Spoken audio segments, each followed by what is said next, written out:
Hi friends, host Eric here, host talking to people driving back from work and musing further about a comment I got this morning and about rights and understanding ideas in general. So I just got done teaching this class in which I was trying to explain the problem with solvency-based justification. A solvency-based justification is that we should do this thing because it will solve this problem that I articulate.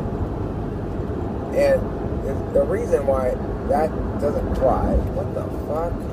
Is this a bicyclist on the freeway? What are you doing, you idiot? You're not supposed to ride your bike. Like, this is illegal. Should it be illegal? I don't know if it should be illegal or not. I mean, I don't know if he should be punished for it or not.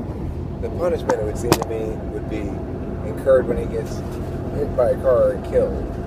But, of course, if it were a real problem, like people were always riding their bikes on the freeway, then we need to do something about that. And I wouldn't oppose such legislation because, while I may not like the way that we have limited rights when driving, and I may not like the fact that the Supreme Court has gutted the Constitution on the roadways. Be that as it may, it's nevertheless the appropriate purview of the government to control the roads. And if the government can be said to own anything, and really it should be said to be the custodian of things, but if it can be said to own anything, it owns the roads. To the extent that anybody has claim to dictate terms on the roads, it's certainly the government. I still don't approve of the way that we've approached traffic legislation in general, because the funny thing about solvency-based arguments is that's never the best way to achieve solvency. It's like, we can put a bunch of traffic officers out there and impose fines on people who've not transgressed upon anybody. That's a less effective way of getting people to slow down than those little signs that flash with either a smiley or a happy face if you're going the right speed or too fast. A smiley face or a sad face,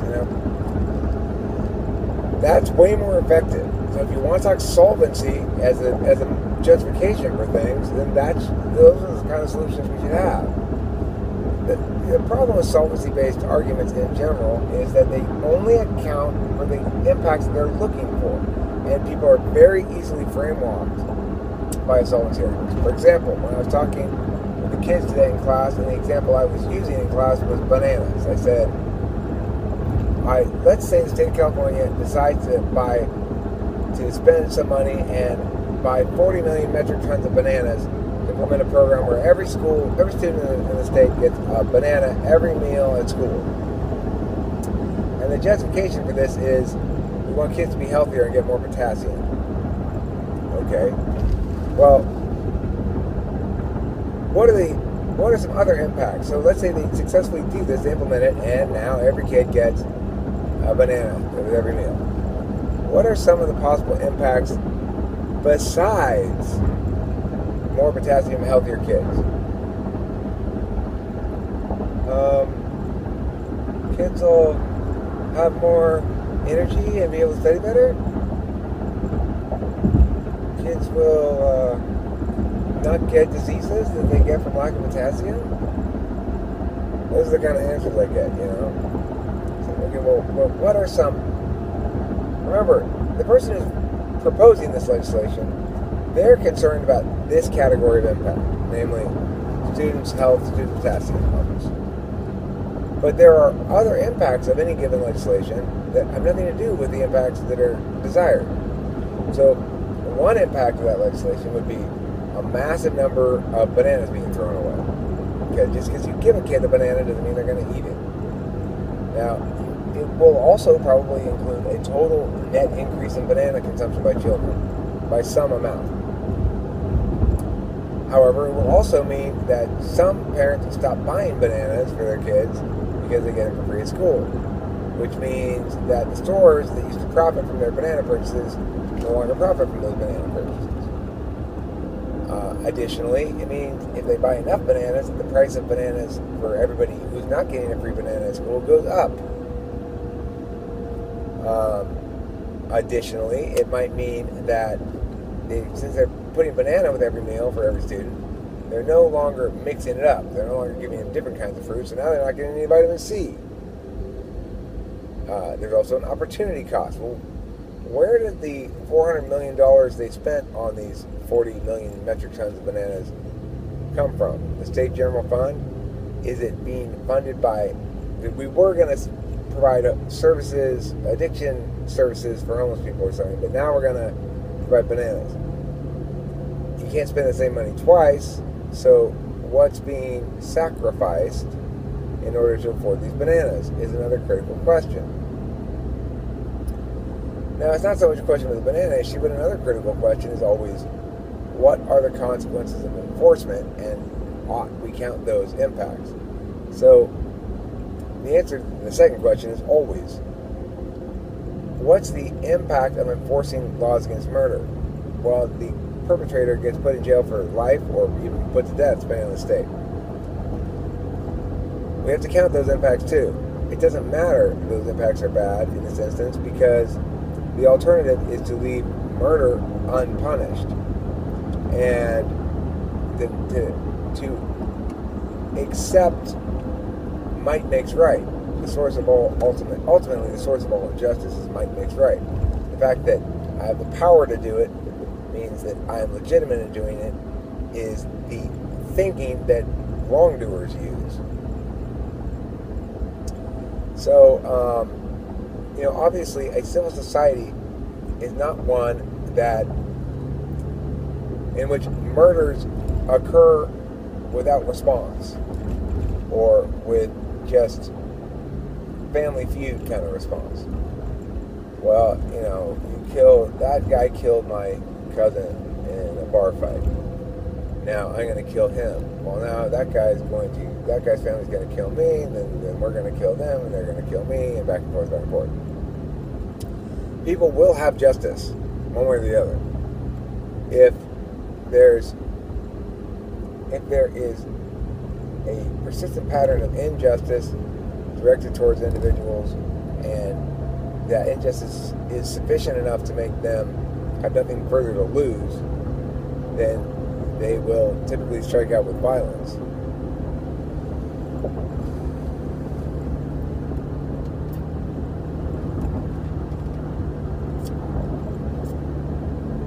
The thing that makes something okay or not okay is justification.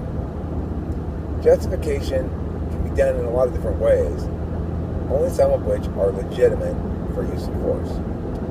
So, the officer in the question, in my case, can attempt to justify his use of force in a lot of different possible ways.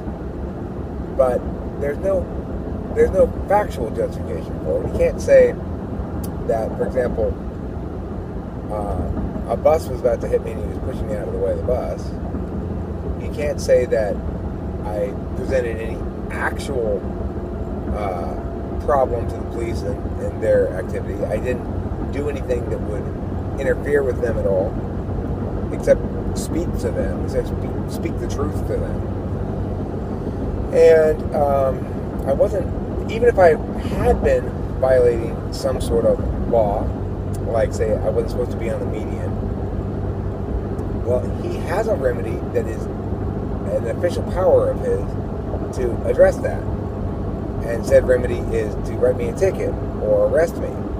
It's not to strike me and silence me. So, as a consequence, it doesn't matter. It does not matter what his mental state was, just as it doesn't matter what my mental state was. If I had gone up and hit him and told him, there was a bee on you or something, that wouldn't justify my hitting him. Just because I think it's a good idea to hit somebody doesn't make it a good idea. Now, a police officer may be able to successfully argue that the law is so poorly constructed that it doesn't matter what he actually was motivated by. It only matters what he can claim potentially to have been motivated by? Is it in theory possible that somebody in a comparable situation that I was in, standing on the median, would be moved by the police officer for a legitimate reason? It's conceivable.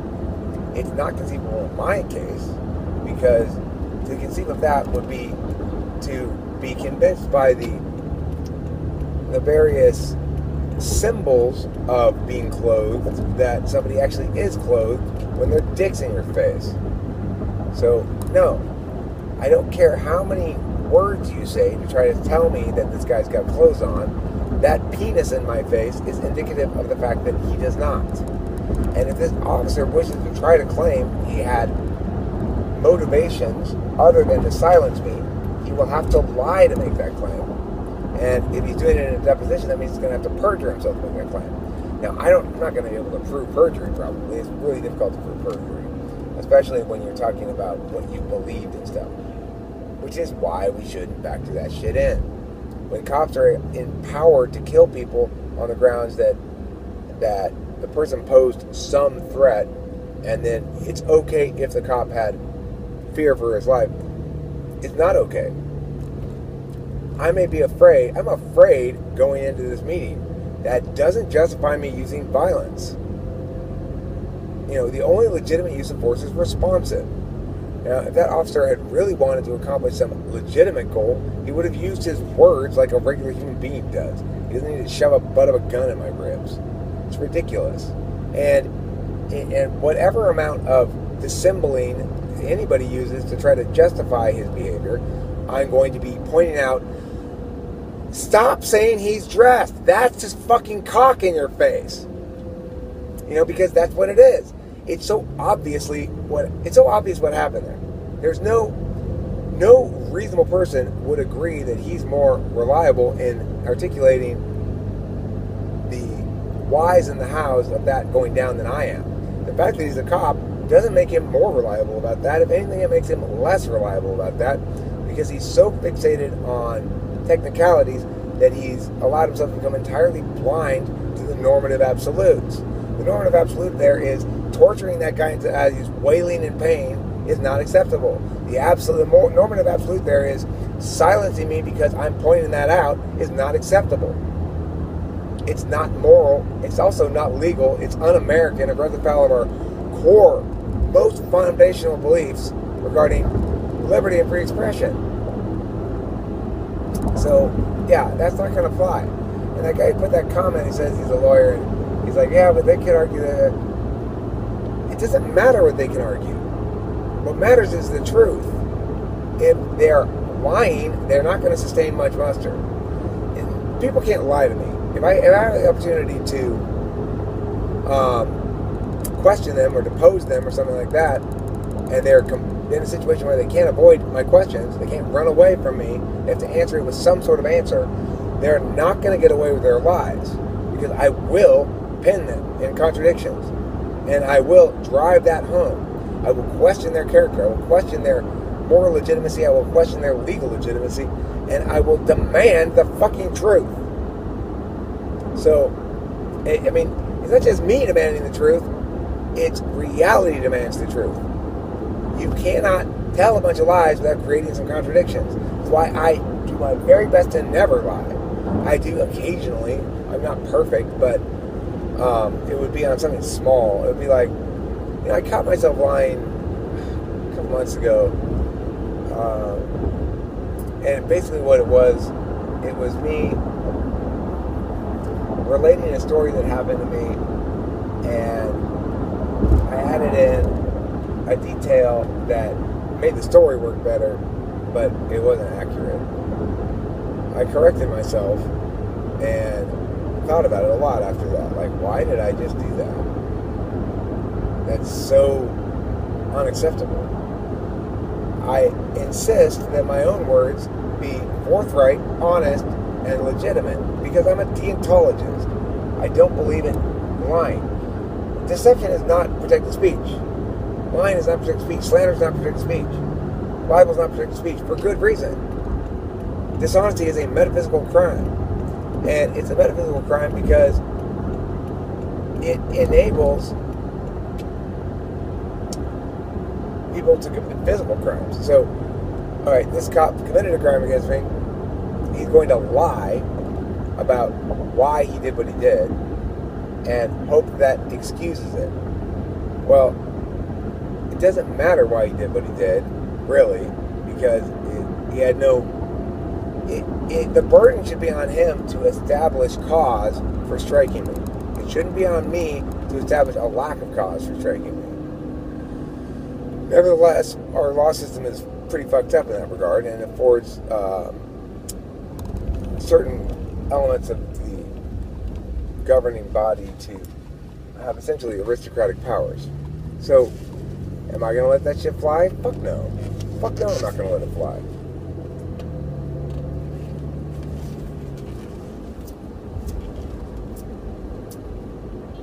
Nobody wants to be the guy who has to explain to me why fucked up illogical nonsense is going to win the day here. I will have laid out for whomever that is, judge, lawyer, cop, whatever, precisely the reasons why their justifications do not stand. And when they don't stand, and they insist that they're going to stand anyway, they're going to have to give me some kind of reason. And they're going to be really hard-pressed to find one that holds any water at all. Because in order to accomplish that, the cop's going to have to be consistent and persistent and smarter than me about getting away with his lies. He's not going to be able to do that because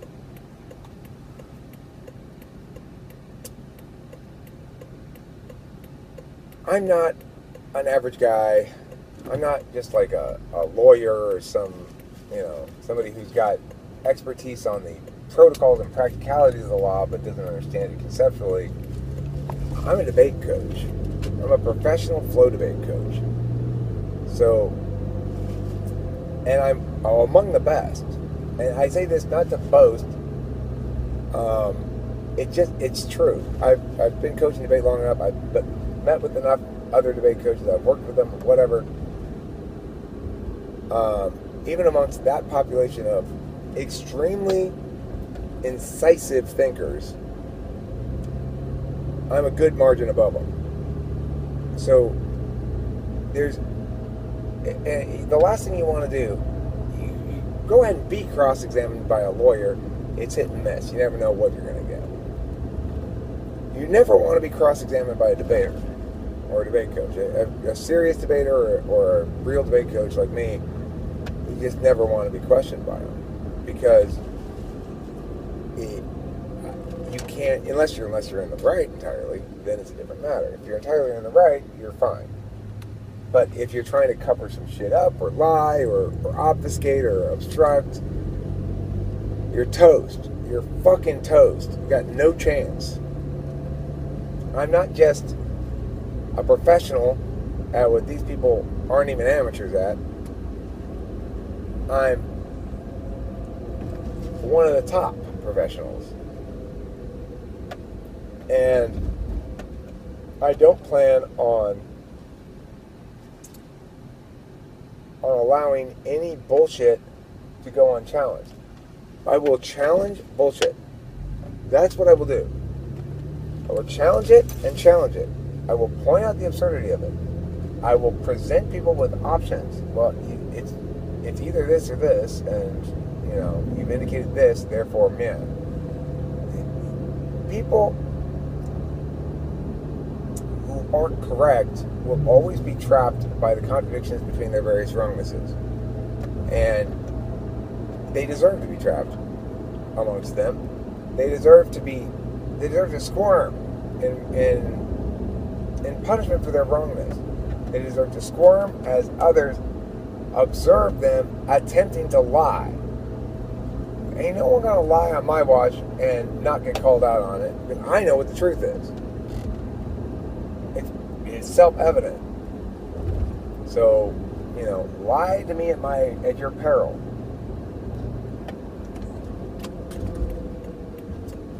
Unless you enjoy being schooled, lie to me at your peril.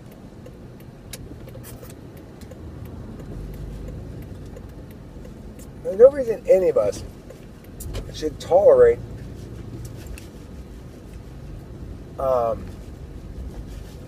lies by way of legal language. And that's what often we do end up tolerating. Well, that's the law. Well, fuck the law if it's wrong and it's immoral and it encourages and incentivizes perjury in officers, as the current understanding of case law does.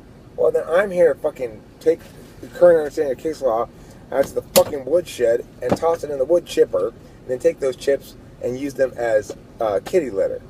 Alright? Because fuck that noise.